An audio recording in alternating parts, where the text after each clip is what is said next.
Chopin and Bach, for me, are the two most romantic composers that there are. It drives me crazy to the point of rage when people try and say that Bach was not romantic. He's some dry academic, clinical, sterile composer, and nothing could be further from the truth. You're listening to The Gould Standard, episode 43, James Rhodes. Music is vitamin C.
Today, friends, we are happy to welcome a dear friend of the Glenn Gould Foundation, pianist, writer, and broadcaster James Rhodes. To my way of thinking, James is one of the greatest advocates for classical music in the world today, both with his incredibly expressive piano performances, but also his books and his TV work, in which he combines a unique ability to go from the most raw and traumatic subjects to shifting to convulsively funny moments almost instantaneously. As a pianist, he's concertized around the world and has recorded 9 albums with provocative titles like Bullets and Lullabies, Razor Blades and Little Pills, and now Would All Freudians Please Stand Aside, along with the newest, a gorgeous collection of works primarily by Chopin, with a soupçon of Bach on the side, again with a very interesting title of Vitamin C. James's books include Instrumental, a memoir of madness, medication, and music, Fire on All Sides, Playlist, How to Play the Piano, and most recently, Made in Spain. Not only do we love James Rhodes for his courage, humor, and artistry, but also the fact that he's a dyed-in-the-wool Glenn Gould fan. And we had the pleasure of working with him on a BBC radio documentary about Gould that he created in 2017 as a tribute for Gould's 85th birth anniversary and also Canada's sesquicentennial. And we had the even greater delight of presenting James's Canadian concert debut in Toronto on March the 5th, 2020, literally just days before the world shut down because of COVID.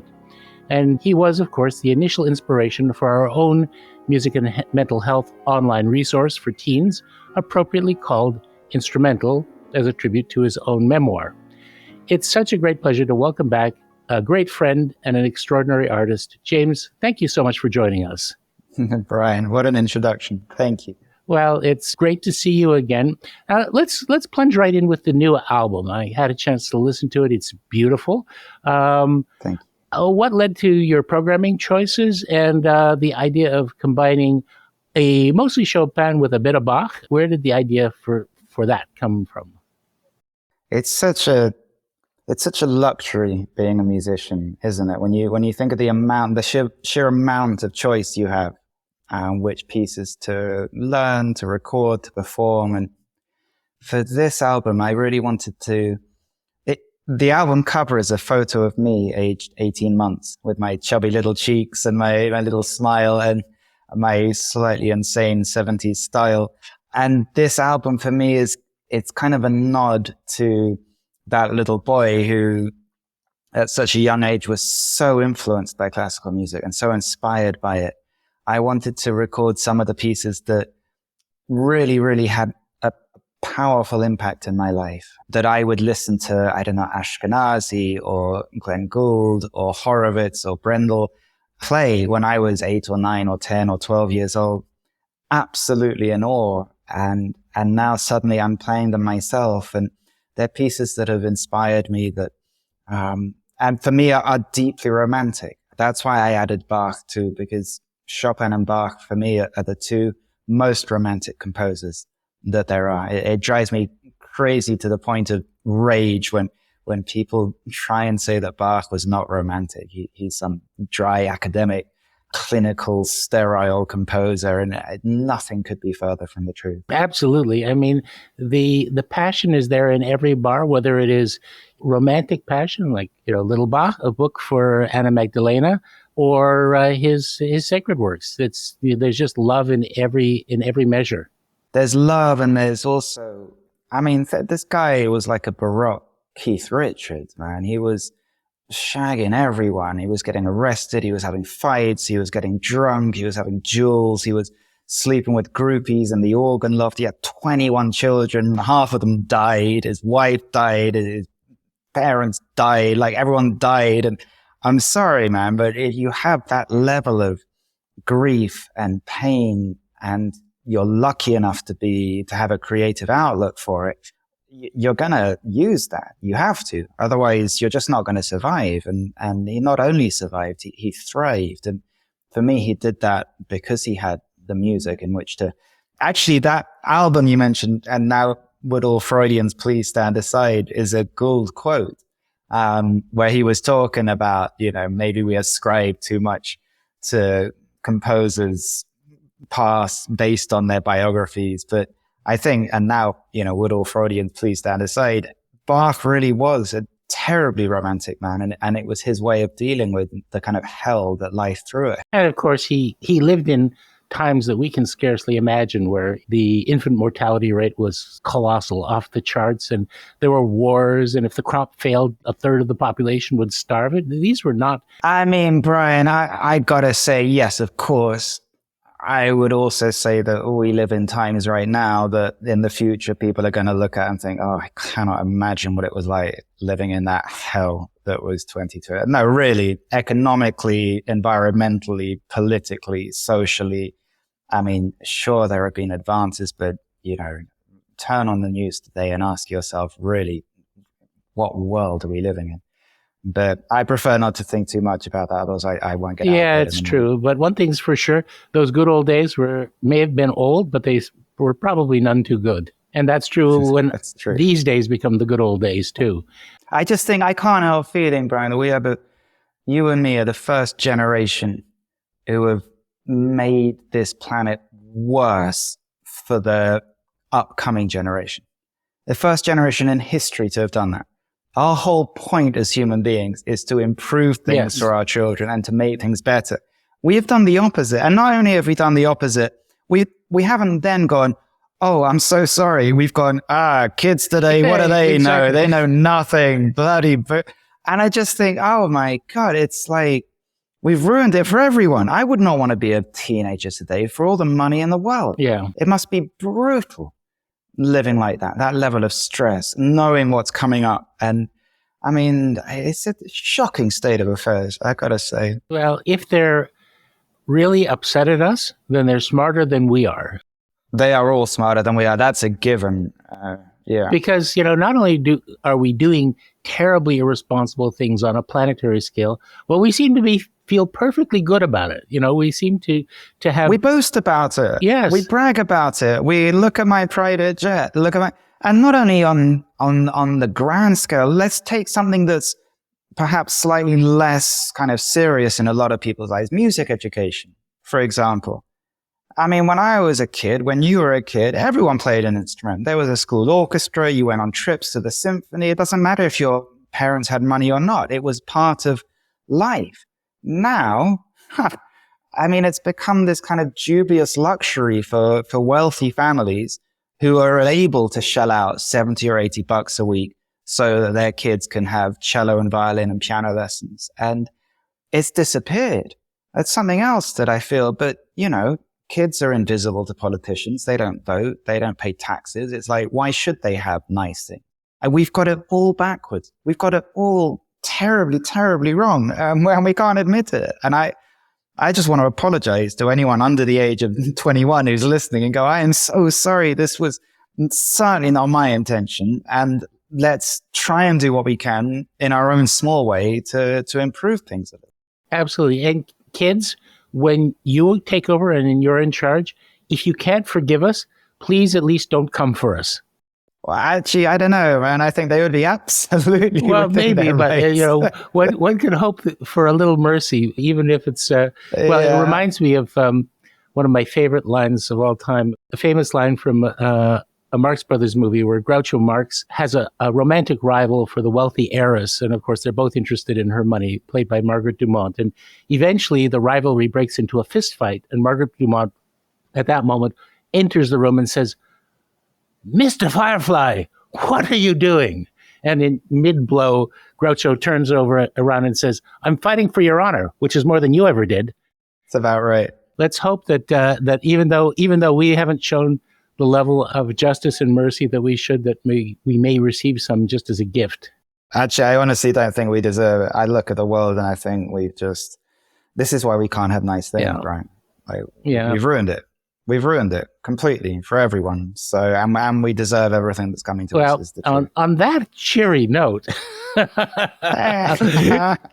But this is why I have to find small slivers of light in daily life in order to actually have a decent life, whether it's playing the piano, which I'm lucky enough to do, or taking photographs, or having a delightful puppy, or being married to the greatest woman, or what. These are the things I grab onto like a life draft to think, my God, thank God I have these things. And none of them are material. They're all kind of they nurture me. Right. And you've just enumerated about 5 subjects that are on my list of things to ask you about. But let's not leave the album. Dogs and life partners and just being a bit of a flaneur, because I know you're a prodigious walker, and enjoying just getting out and about and seeing the world around you. But let's not leave the album, because it deserves some special attention. And out of the album, you have a live performing career and you have a recording career. How do you contrast the experience? What are the special joys and challenges of each? It's a great question. I gotta say, on balance, I prefer live. I think there's something very special about. I always try and make concerts the most intimate and immersive thing possible.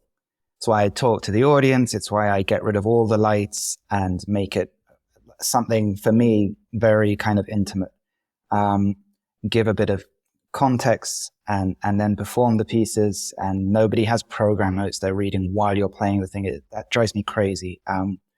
I love this idea that for an hour and a half, we're in a dark room, whether it's a couple of thousand people or whatever, listening to some composer who was out of his mind with grief 300 years ago, talking to us today. And this moment is never going to be repeated. It's just a one-off, a little cosmic blip that we can just enjoy. It goes back to what we were talking about earlier. In this life, we have to find these small little moments, don't we, that somehow balance the absolute hell that is going on outside. And actually, the concert hall is pretty much the last place on earth we can do that. You have mobile phones now on airplanes, and you hear people talking. You have Tinder and the X Factor and news and publicity and adverts and offensive photos being sent on Twitter and trolls, and there's just noise everywhere of the worst kind. And suddenly you're in a concert hall, and yeah, true, there's normally a couple of mobiles going off, but as a rule, it is the last kind of safe place we have where we can just close our eyes and disappear, and we don't have to think like, oh, I have to meditate now, and it does it all for you. It's like, I always think Bach provides the soundtrack, and you guys make up the movie in your head, and it's something that is kind of sacred, but without the pomposity of, even though a lot of people in the classical industry want that pomposity, it doesn't have that kind of strict, pompous, we're going to mass now in a church and there are all these rules. It's just a beautiful, warm place to be. So, of course, albums are terrific because you can stop and have a Mars bar or have a cigarette and a cup of coffee outside, and you have another go if it didn't really work out the first time. And it's a wonderful experience. I love that experience. But it's one of the few things that I differ with Glenn Gould about, which is, he talked about the womb-like security, the recording studio, talking about Dr. Freud. My God. For me, it's a wonderful thing, but it's very different. Right. And I do have to say, you touched on a point that is very important, very precious to me, and it gets back also to young people who have been raised in, let's say, not just the internet age, but the cell phone age, where there is this continuous stream of what I would call interrupting inputs and messages that really destroys the ability to focus and concentrate. And, there's, of course, for generations, people have talked about diminishing attention span. That's not the fault of the people who experience it. It's something that's being done to them. And one of the things that I think is most important about music is, it's something that even this is being compromised by. There's so much that we have going on in our lives that, more and more people listen to music in the background. They listen to it in restaurants while they eat. It just becomes a nuisance, an annoyance. The ability to listen in an intense, focused way that makes essentially everything else go away except that music is, I think, not only one of the most precious aspects about music, that ability to basically, make the world leave, but also it's one of the most therapeutic aspects of music, because I think we've all had the experience, and perhaps you more than any, of these repeated cyclical thoughts that can be negative and damaging, and to find those moments in which you can just basically turn them off. But I think that's kind of our responsibility as musicians to do that. I don't think that's the responsibility of the audience. Honestly, I find that the audience so often in our industry, and I talk about music in general, not just classical music, is treated with so much disdain and contempt. There's this idea that you will pay a stratospheric amount for a concert ticket. You will then pay fees on top of that for the honor of being able to attend this concert. And you will pay for merchandise, and you will get there, and you have to adhere to all of these rules about when to applaud and what to wear and when to sit and how to be quiet. And it's just, for me, the music and the audience have to be kind of at the same level when it comes to respect and consideration. And I can't help feeling that if someone is kind enough to spend 30 euros or 40 euros or 50 euros on a concert ticket to come and hear me play, my job is not, I go to concerts sometimes and it's like the guy just walks out on stage, barely acknowledges the audience, quick bow, sits down, he plays, gets up, bows, and leaves. And I just think, I've just paid 60 euros. Like, I could have sat at home and listened to Spotify for an hour and felt more relaxed. And I just feel, well, what if I could see Kissin or Sokolov or Zimmerman or Argerich spend a couple of minutes saying, I'm going to play this Bach partita for you.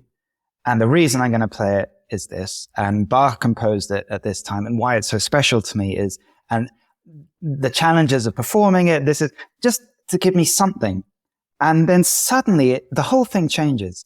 Firstly, they're acknowledging the audience. They're including the audience. Secondly, it gives a very important context and it personalizes it.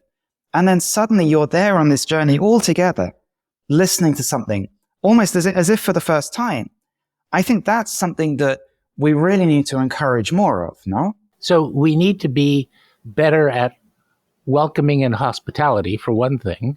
Well, I think we need to stop thinking that musicians, just because they're on stage, somehow valued more highly than the people attending the concert. Right. Nothing could be further from the truth. Just because we play an instrument, I mean, it doesn't mean we're any better at any level than anyone else. Exactly. It's like, relax.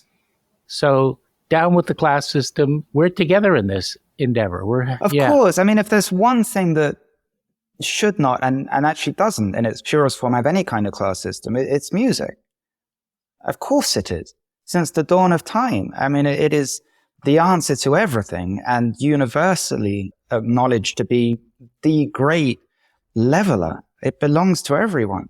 And yet, it's like, I mean, the looks I get wearing jeans at a concert or applauding because the cadenza is so amazing, and they go, no, you must wait till the end of the whole concerto. I know all about classical music because I was born in 1932 in Berlin. And I just think, my God, these people, like, no, just stop. Well, not only that, but that particular pretension is also historically incorrect. You know, in Beethoven... Of course, oh my God, in their time... It was brutal. In Beethoven's time, yes, people would talk and they would make their feelings known, and they would applaud between each movement of his symphonies. And if the applause was good enough, he would go and give an encore of that movement before moving on to the next movement. And his concerts would last 4 bloody hours in the freezing cold. And it's like, we've got it really pretty good in this day and age as far as that's concerned. So, first of all, you're now living in Spain, and you've written a book about making the transition from being a Brit to not hopefully one of those sort of semi-retired people who go off and get the, you know, fish and chips in a Spanish restaurant, and they've been here for 20 years and they don't speak a word of Spanish. And right. No, you're becoming properly, what's the word for Spanishified, Espanolized. Anyway. I am actually officially Spanish now. I have my passport and my nationality, and I've had to reject my British nationality because you can't have dual citizenship, England and Spain. And honestly, since Brexit, I think in general, you've never been able to, but since Brexit, it's just, I mean, there has never been an easier or more rapid decision on my part than to wave goodbye to everything Great Britain stands for. And I say that with all the respect for the Commonwealth that you are a part of, proudly or not. It's not for me to judge. But all I can say is after London, it's like Disneyland in Madrid. I want to get into that, but that's part of a larger continuum of your life story. And I don't want to go over, you know, because you've told the story of your life many times. And I if I'm not reading too much in, you know, like you want to move on from the horrible early life experiences that you related in instrumental and also, you know, sort of continued in Fire on All Sides. But if you don't mind, just for those few people listening who don't know you already, may I do? Feel free. Say whatever you like. Yeah, James, as a very young boy, went to a highly respected private school, or I guess it would be called a public school, in the UK, and almost immediately became a victim of a predatory, was it boxing master, who sexually abused him. And James is very free and open about not wanting to use euphemisms. He says raped him repeatedly, inflicting unbelievably psychic and horrible psychic and physical harms to him that basically left him in a pretty horrible state that persisted for many, many years after. And in Instrumental, he tells the story of his gradual, furtive first steps towards, I don't even want to use the word recovery, to learning to live again and to cope and to find life on the other side of that horror, and the role that music played in that process. And it's a beautiful, as well as horrifying, as well as often hilariously funny memoir. And so if you haven't read it, go get it, read it. And what I especially liked about Fire on All Sides, which is kind of a year of your concert life after you'd sort of gotten over that initial hump, is that it, first of all, you have an uncanny ability to bring people inside your head and share what you're experiencing, but also to make it clear that this is not a pat happy ending story that I discovered music and I started to play and I now have a career and everything's fine. These are things that don't ever actually completely go away, but you find a way gradually of working through to ways to live, ways to find joy again, ways to cope, ways to fight off the demons when they want to come back.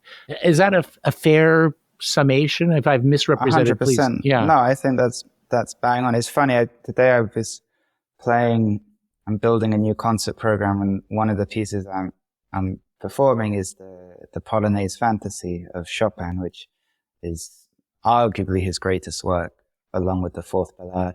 Certainly one of the great last works he composed. And I was thinking about it when I was playing it. It's effectively one long 13-minute improvisation. That's what it sounds like. It sounds like it's an improvisation. And I was thinking while I was playing this and practicing it, it's so like, we all pretend we know what we're doing.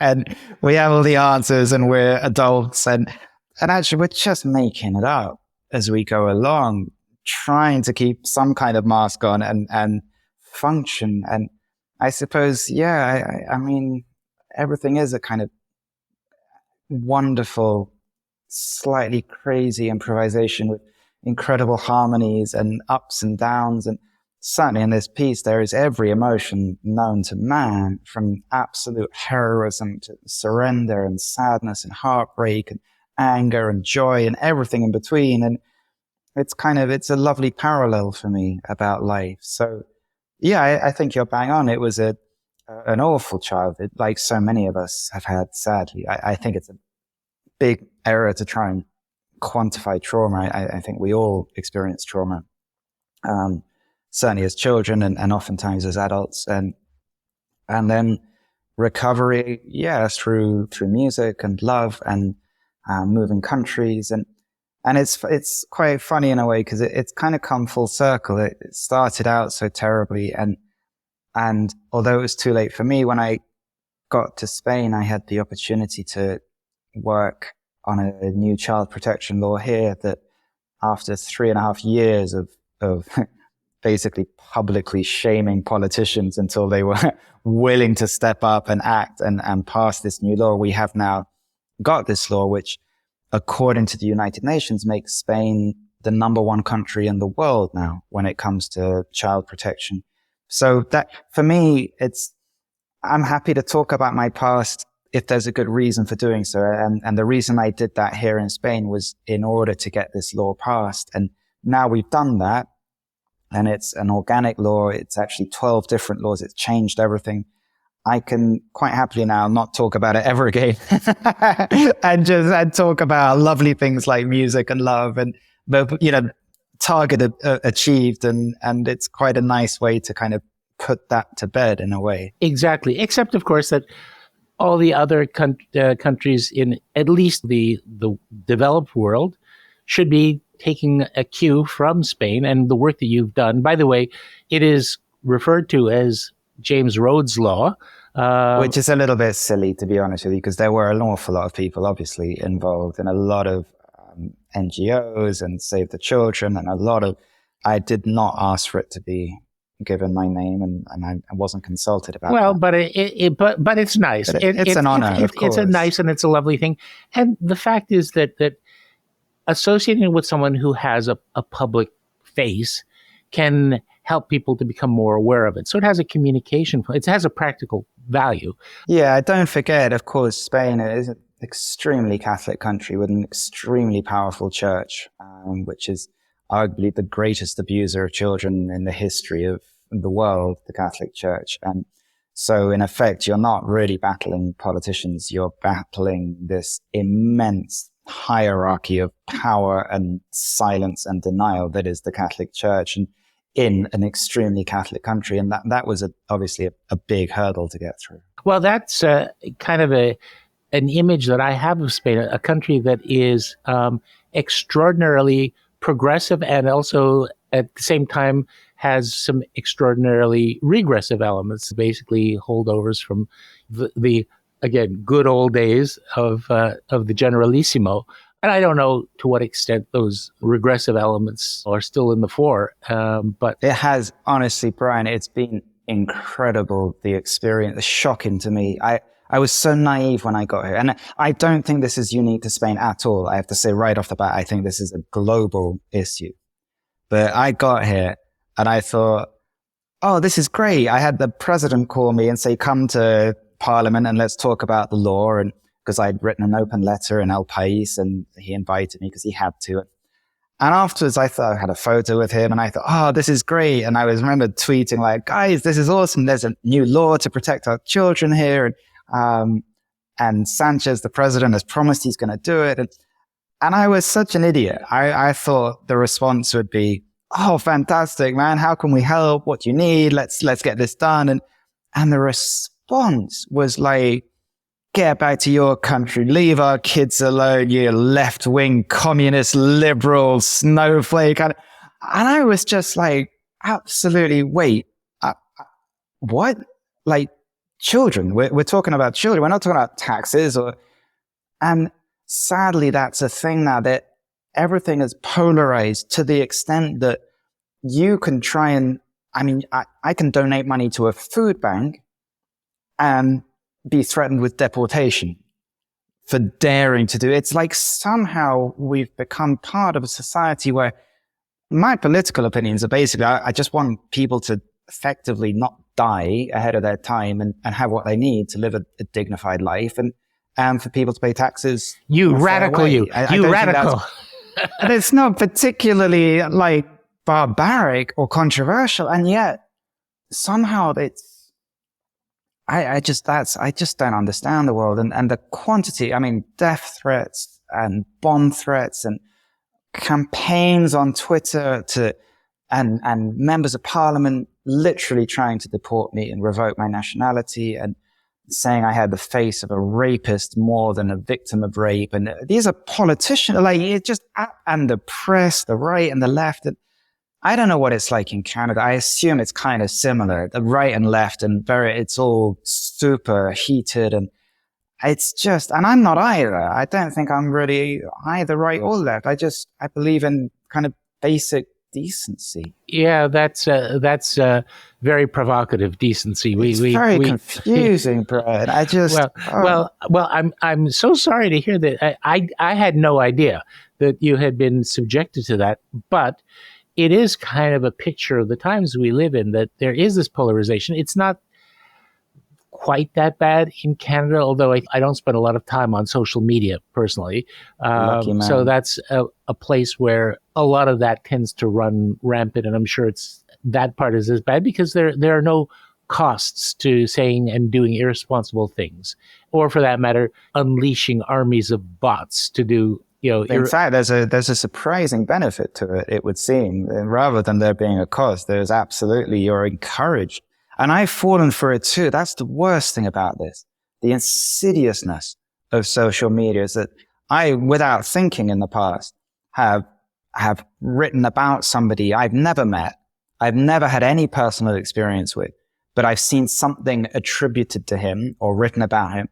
And I got, I cannot believe this monster. Shame on you. You have been judged. And I just think, I don't want to be like that. Like, it's one thing if you meet someone and they're just insufferable and they talk to you in a way that's completely like without boundaries and horrific, to then have an informed opinion say, actually, this guy does not live with any kind of values that I respect. That's one thing. But to just judge and cancel and boom, that's it. It's just, I don't want to be like that. That's why I have a real issue now with social media. Yeah. And I have to say that, and hopefully this isn't controversial, but I think that even people that you have very little in common with, there may be a few things that you do share, and at least those are areas in which you can begin to understand each other and, agree to disagree on the things, even if they're things you disagree very strongly about. We have this tendency now to say, well, I may agree with you on these 3 things, but there are 5 things that I disagree with you about. So as far as I'm concerned, I never want to see your face again, and you are gone. As they say, you are dead to me. Exactly. They did that thing where the number one answer, I have been critical of the extreme right, is what I would refer to it at. Not the right, the extreme right, the kind who kind of want to ban Islam from all of Europe and say all immigrants are rapists, and the kind I'm talking about. And I have been critical about that in the past. And the number one answer to that are people from the extreme right who say, well, just because people think differently to you, you just automatically write them off. And I think, well, thinking differently is kind of, it's a very strange way to put it. It's like you take your coffee black, I take mine white. That's thinking differently. You like a beach holiday, but I actually quite like a city break looking at museums. It's like male violence against women doesn't exist and rapists provoke it. That's not thinking differently. Like you're unhinged. Like that's just, you're a monster. And full stop. There's no discrepancy there. And so they said to me, why don't you hang out with people who don't think the same as you and broaden your horizon? And so occasionally I've done that. I'll meet with someone who has certain beliefs, and then they go on Twitter and they go, oh, you're hanging out with a fascist, you're a monster. It's like, you can't win. It's just I know. insane. But on the other hand, I don't think it's terribly productive for us to be at war with each other either, like to have civil war. So there has to be some way around this problem. And of course, I absolutely agree. If you're talking about literal fascists and people who advocate horrendous violence and who are in denial about really horrendous crime against women or children or whatever, yes, I have nothing to say to people like that, nor should we. I'm talking about obviously a lesser degree of disagreement. Because again, I have many friends who are conservatives. I may be less conservative than them, but there are a few things that we agree on, and we can have a conversation. But sometimes those conversations do get a little heated, I must confess. They do, and I think it's fine to have conversations. I think we've just, a bit like you mentioned earlier about the attention span and everything, I think as a society, in a way, we've almost lost that ability to just have a conversation. And instead of a conversation, what we get is, we get half an opinion and then an absolute shutdown, and that's it, a nail in the coffin and walk on. And especially in social media, it's one of the reasons I've been so excited to help develop this new social media app, which I hesitate even to call it a social media app, the Daily Muse, because it's such a wonderful answer to everything we've been talking about. You don't get sent dick pics. There are no private messages. There are no I am like buttons, or it's just, you can't see how many followers people have. It's a way to go inside, read a paragraph about a wonderful painting by Goya, or a beautiful Walt Whitman poem, or some wonderful artistic thing, and then reflect on it, either privately or publicly, read what other people have said. There's no politics. There's no back and forth. There's no, well, you said this and I want to say, no, it's just a way to feel slightly more educated and more conscious, and rather than feeling like you've opened a door to 1,000 people throwing things at you. It's a very gentle thing. Exactly. Well, I want to get to the Daily Muse, but I'm not done with Spain and your books and your book about moving to Spain and so on. So lest we leave our listeners with an incomplete picture of your relationship with Spain, because you've talked about some of the more negative experiences you've had, but clearly from reading your work and your thoughts and the fact that you've transitioned online to writing almost entirely in Spanish, which is a really great achievement, Spain has been really good for you. And there are obviously things that are beautiful and soul nourishing about that transition. So why don't you tell me about the beautiful part of your Spanish experience? I would honestly, even the difficult stuff has been beautiful with Spain. It has been it's like this incredible marriage that you often read about or you see depicted in movies, but you can't quite believe it actually exists, where even though there are challenging things, it's actually the most extraordinary, powerful, profound, deeply loving relationship.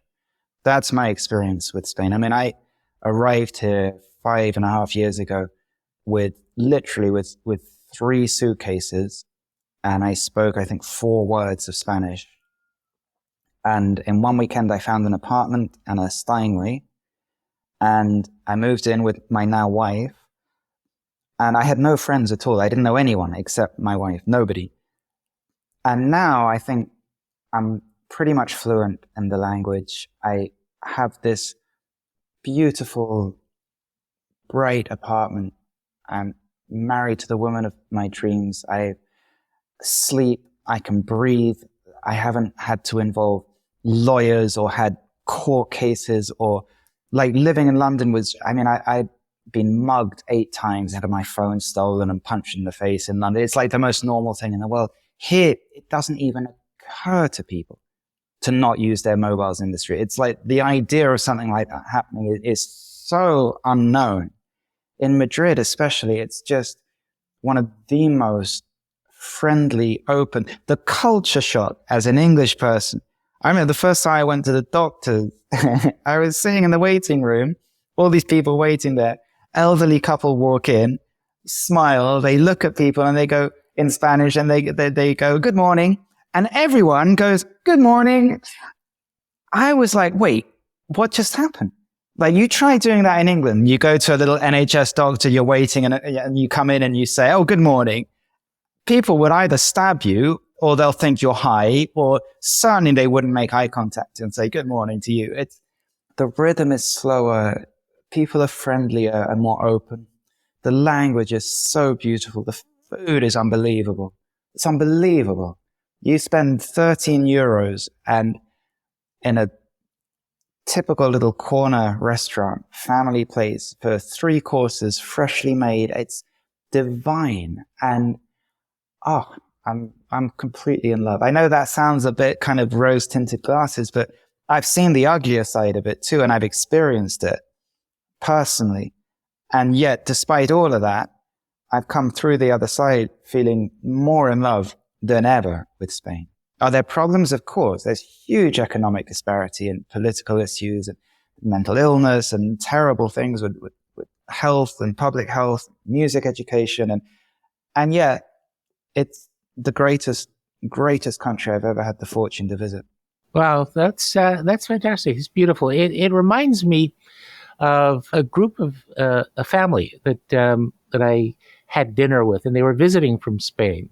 And I said, what do you think the biggest difference is? And they said, everyone here is so serious and they never stop thinking about their jobs. Here, you live to work, and at home we work to live 100%. Because our lives are more important. Yeah, it's incredible to see the emphasis on families, the respect, almost reverence with which grandmothers are treated here. It's like it's an incredible cultural thing. I mean, I go to places sometimes at 10 o'clock at night, which is the time I'm usually in bed. I walk into the little square in the middle of the town and people are starting to have dinner. Kids are running around. There's no mobiles. There's no kind of aggression. The kids are running around and playing and laughing. The parents are sitting on a terrace having something to eat. And and yet they work incredibly long hours. I don't know how they do. It's an incredible thing to see. It's a very beautifully balanced culture for me. Another part of your new life is, as you mentioned, your marriage. And so that's working out beautifully. She's Argentinian as well. Imagine an English kid and an Argentinian. Like, we can't talk about Maradona. We can't talk about the Falkland Islands. And yet it's the most amazing experience and a great way to learn Spanish. If you want to learn a new language, marry someone who is native. Yeah, absolutely. in that language. By the way, as far as the Falklands are concerned, or the Malvinas, the answer is you say we were wrong, and she says no, we were wrong, and then you shake hands. Very British, isn't it? It reminds me of one of my very favorite poems by the American humorist poet Ogden Nash, and it's called "A Word to Husbands." To keep your marriage flowing with love from the loving cup, whenever you're wrong, admit it. Whenever you're right, shut up. Shut up. Well, that works. That works works great. That works for me. for wives too. I think that just being prepared to give and take. All right. I do want to transition to talking about the Daily Muse, but before we do, I did want to ask you about your newfound love of photography. I understand that that's a big new passion in your life. It's huge. I never used to take photos. And it's a thing about Spain in particular. When I got here, after a few months, I suddenly had this moment and I thought, my God, I get paid to travel around one of the most beautiful countries in the world, doing what I love, playing the piano. And what happened is that I was finding the schedule was so crazy. Everything would kind of merge into one. I wouldn't really be able to remember which city was which concert. And And I thought I really should start taking photos so that I can remember. And I bought a camera and I've taught myself. And over the last 5 years, I've become more and more kind of obsessed with it, to the point now where I literally will not leave the house without a camera. And I don't mean a cell phone camera. I mean like a real camera. A real camera. I have a couple now. I have one that only shoots in black and white, and I have one that's a kind of normal digital one. And I find it helps me kind of, firstly, it helps me notice what's going on around me rather than being caught up in my own world and my own thoughts and my own ego. And secondly, it's a very lovely way of kind of creating. I don't have to deal with other people or work in a team. I can just do something for me and then edit them alone. And then I have something that next year, I think we're going to do an exhibition of beautiful, beautiful parts of Spain and street photography and architectural and landscapes and portraits. And it's a lovely thing to do. Well, I'm looking forward to the first book of your photographs. That will be delightful to see, because you are an exceptional writer, and the commentary that goes along with the photographs, I think, would be very illuminating and insightful.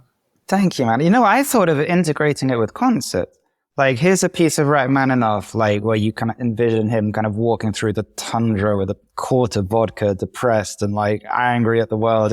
And as I'm playing, there's a beautiful photo of something kind of really atmospheric and then reminiscent of that, for me, what that describes. And it's a kind of more immersive, more kind of expressive way. Well, if you want to start with an Albanian program, that might be since you're doing a lot of your photography in Spain. But anyway, let's transition now to talk about the Daily Muse, because as you alluded, it is a really beautiful app that anyone can download and use. And we're about to be joined by Elena. I can't pronounce the name, I think, the way she pronounces it, because I was brought up in a half Francophone country. So, Brian, you're Canadian. You can pronounce it. If you can't pronounce it, there's a problem. Deslongchamps. Perfect. But I have a feeling, but I have a feeling, Elena, welcome, by the way, welcome. Thank you. Elena is the developer of the app, the Daily Muse, and how do you pronounce it? I don't want to force Frenchification I'm not sure I'm the one you. to ask, honestly. I think I go by Deslongchamps, but that's probably Deslongchamps. That's pretty close. We have a long tradition of Quebecers who migrated during the Depression to the New England states, where they immediately became Anglified. So you have a lot of Benoits who call themselves Benoit, and that one kind of that one jangles my nerves a little bit, I have to confess. Anyway, so welcome. Why don't the two of you together tell me the story of the Daily Muse and what you're hoping it will inspire in people, and how you want it to be used, and what the outcomes will ultimately be, we hope. Well, I can start this one off, because it started because 2 years ago, I was procrastinating writing an essay, actually, and I was watching one of James's TED Talks that he was giving, and he gave it a few years ago in 2016, but it was about, basically, he lamented the inaccessibility of classical music to a younger population, and not only the inaccessibility of classical music, but also beauty as a whole, and in large part, that is a result of what's happening with current states of social media and technology, and it's a pretty grim landscape out there right now. And that message really resonated with me, being a college student, having grown up around technology my entire life, and seeing all my friends, they don't understand classical music because they've never really been given a means to understand it. And so from that TED Talk, I was inspired to write a business plan, a brief outline of an app that hopefully rectified some of those issues. And then I ended up sending it to, unknowingly, James's manager, Denis, and they responded. I think even in the talk, I even said, wouldn't it be wonderful if there was an app that helped us kind of go inside and focus on these beautiful things, like these wonderful pieces of music or works of art. And then sure enough, now here it is, thanks to you, we have this amazing app where, instead of this world we live in where everything is about what's going on outside, the kind of mirage of the perfect life we have to show the whole world, just for 5 minutes or 7 minutes or 10 minutes, we can go inside and reflect on things. And it's something that I think we really, really need. So as a not terribly app or social media savvy person, if I download the Daily Muse, what do I experience and what does it invite me to do? Can you describe the user experience of the app? Basically, every day you receive a question, and that question is centered around some form of art or beauty. So we pick a different painting or a cultural phenomenon or a piece of music. And then that question spurs you to respond in fewer than 200 words. And then you either post that to the social feed or you can archive it in your personal responses. So it can become something that you just do for yourself, like keeping a journal.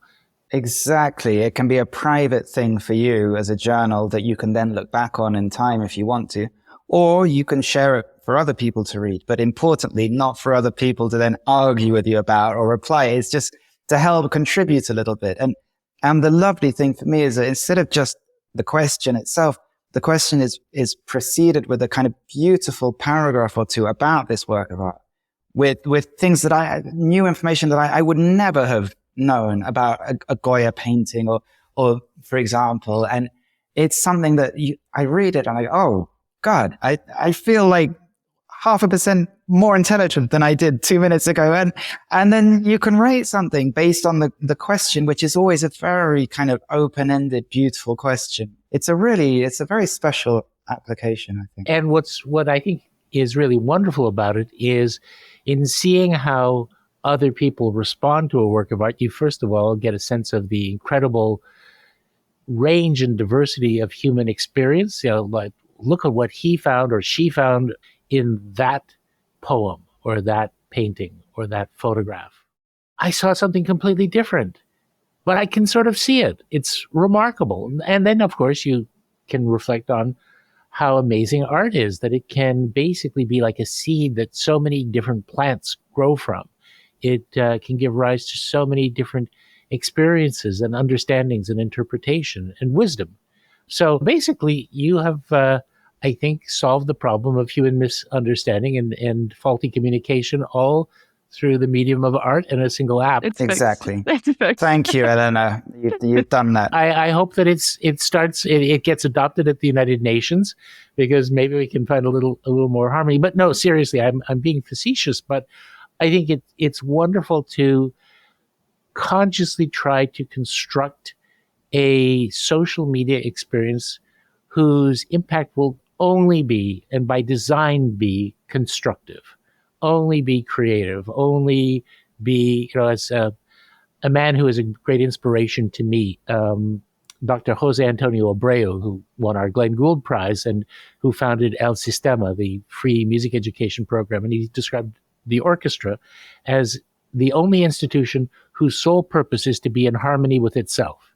And I think that if I'm understanding correctly, that's kind of the direction that you're hoping this will move people in. Yeah, absolutely. I mean, we're trying to put all the plans in place to make it a healthy platform, because obviously a platform like Instagram, although it has become toxic, it doesn't call itself toxic. We have to be very intentional about everything that we put out and make sure that we're trying to facilitate the most productive and positive experience that we can for our users. One of the things I love about it the most is that so often these social media networks, they give you this kind of false promise of never feeling alone, that you're part of a community. And actually, it's exactly the opposite. You feel completely alone and isolated, even though you're surrounded by millions of people. And yet, with the Daily Muse, that's why I hesitate to call it a social network, because it's almost like I do genuinely feel like we are part of a community that is not interested in being better than or being aggressive or controversial. We just want to nurture things and appreciate things. And there's something really beautiful about realizing you're not alone in that. And also you can learn from other people by reading what they write as well.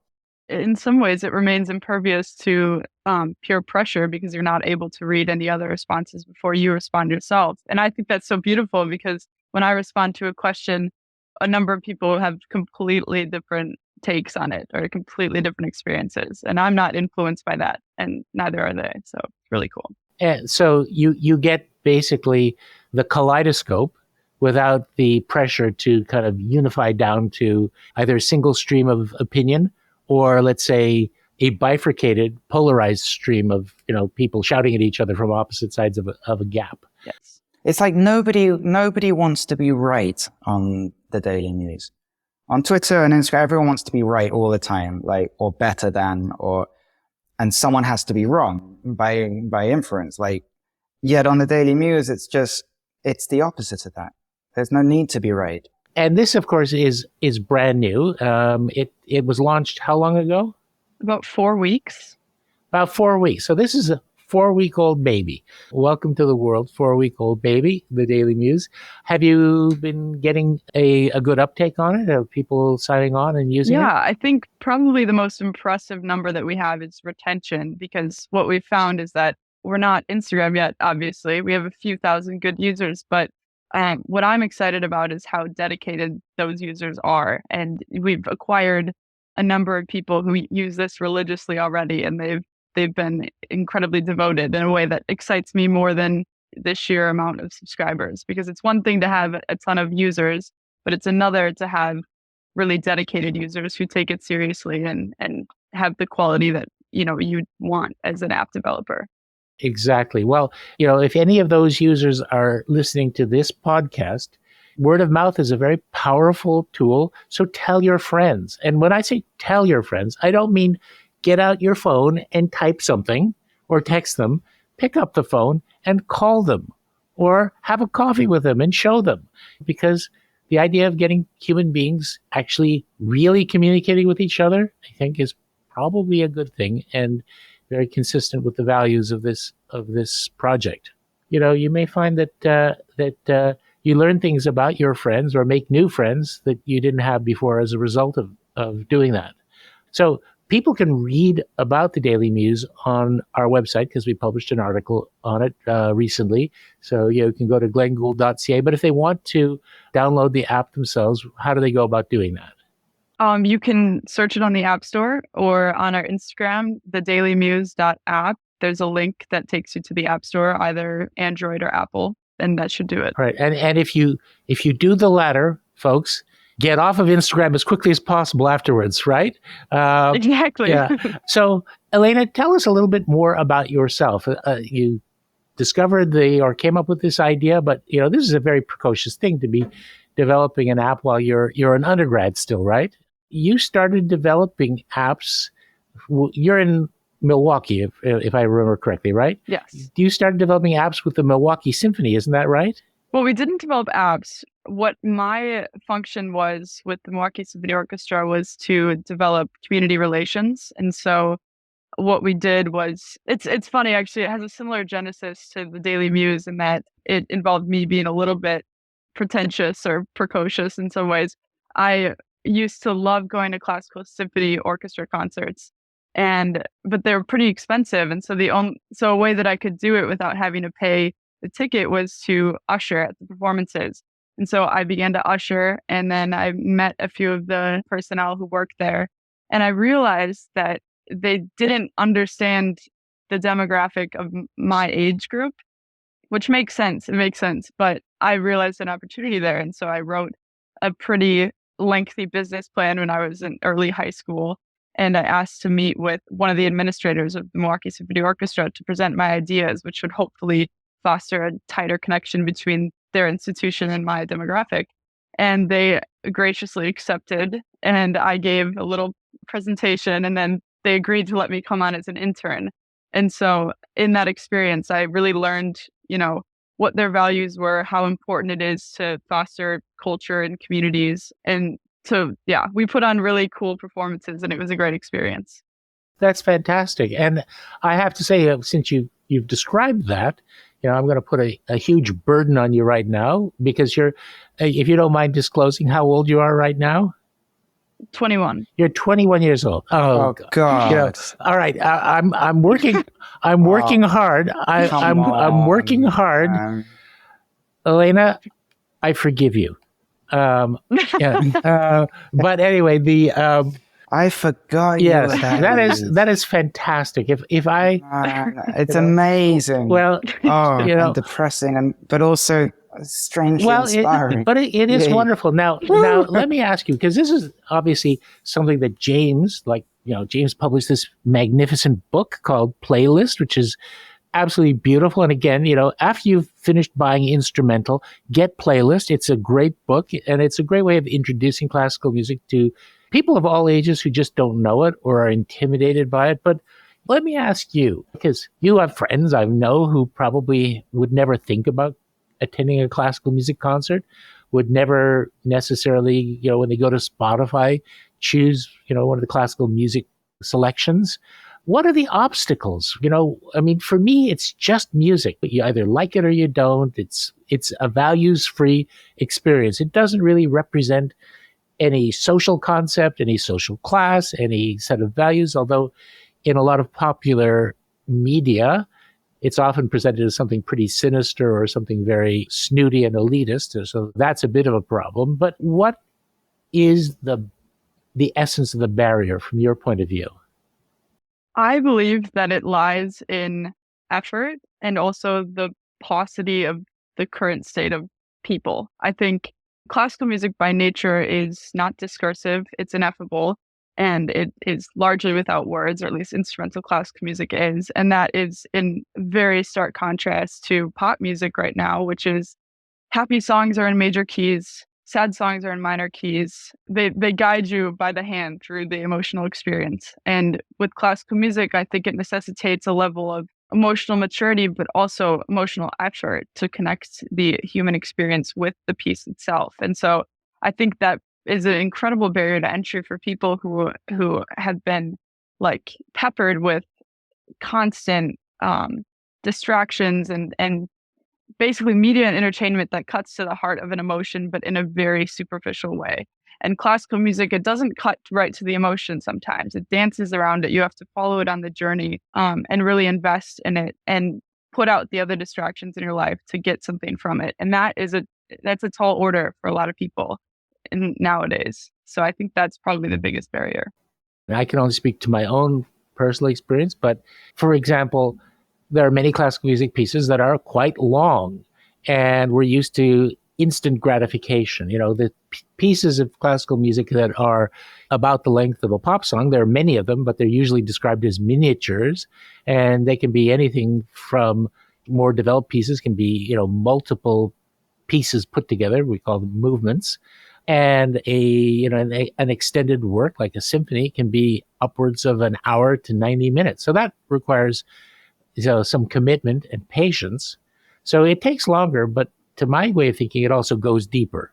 And I don't know how in the current environment of instant gratifications you can get around it, except to give people the values-free experience from an early enough age that there at least isn't a social peer group or commercial marketing pressure on kids to socialize towards a certain kind of music as a way of fitting into a peer group.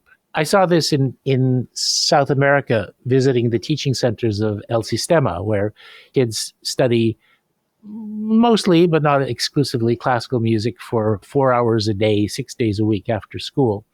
And those kids start at the age of, in some cases when they're toddlers, doing little rhythm exercises with their parents, and then playing on papier-mâché violins when they're, 3 and 4 years old. And the idea that music would somehow be alien to their experience is just inconceivable to them, because they're exposed to it just as another form of musical experience, along with, whatever the popular music is that they'll hear on the radio, at a time when there isn't glossy magazine ads saying, if you want to be a member of our group, you have to listen to this or that or the other. So I don't know how, it's an uphill battle, because there's obviously huge commercial interest in promoting the musical status quo. Sometimes it feels like we're the Davids and the commercial musical world is Goliath. But I have to say, Elena, and I don't mean to go on for so long, that knowing that there are people 21 years old like you who kind of have that experience and are prepared to communicate it to your friends, that's very encouraging. Thank you. Look, Look at Elena, folks. It didn't do her any harm. She's pretty cool. My experience is certainly with the kids I've performed in front of and I've met is that the immense majority of them are more open-minded and more respectful of classical music than the normal symphony audience that I perform. Really, 100 times more. It's not, they don't have any issues about snobbery, or it's just simply they don't have access to it. It's just not there in their daily lives. And that's the issue. Nothing to do with them. So that's what needs to change. I mean, if you can take the social status aspect out of it, has everyone here seen the movie Tar? No. Oh, okay. I resisted seeing it for a long time. And I have to say that if you're into classical music, whoever did that either knows their classical music very, very well from a fairly inside perspective or did some incredible research. But it certainly shows what I would call the social status side of classical music, which I think is its greatest enemy, in a very prominent way. It opens with a New Yorker talk with this extraordinary conductor. And it really takes until the end of the film that you get back to why the music is so powerful when you strip away all those social trappings from it. And really a very revelatory moment. It's a remarkable film. It may upset you, though, in some ways. Well, I think it hits home the idea that in order to enjoy classical music, you don't need money, you don't need an education, really. You don't need social status, you just need a heart and a soul. Well said. Well Amen. said. Well, that seems like a very good place to wrap our episode. I can't thank you guys enough. James, of course, it's always a pleasure. I do have one last question. When are you coming back to Canada? We miss you.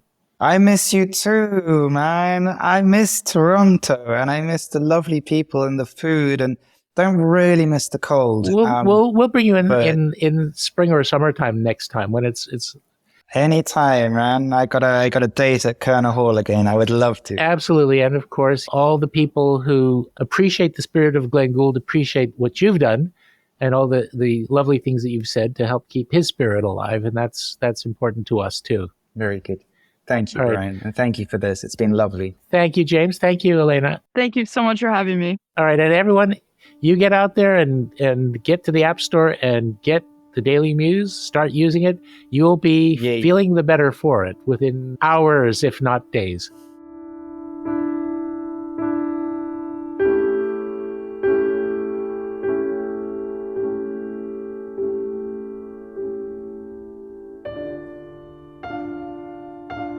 The Glenn Gould Foundation is a registered Canadian charity, and we rely on the support of arts lovers like you to continue bringing inspiring stories to life.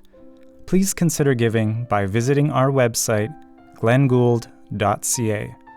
And if you're interested in keeping up with the Gould Standard podcast and more work from the Foundation, be sure to follow us across social media on Instagram, Twitter, and Facebook at the Glenn Gould Foundation.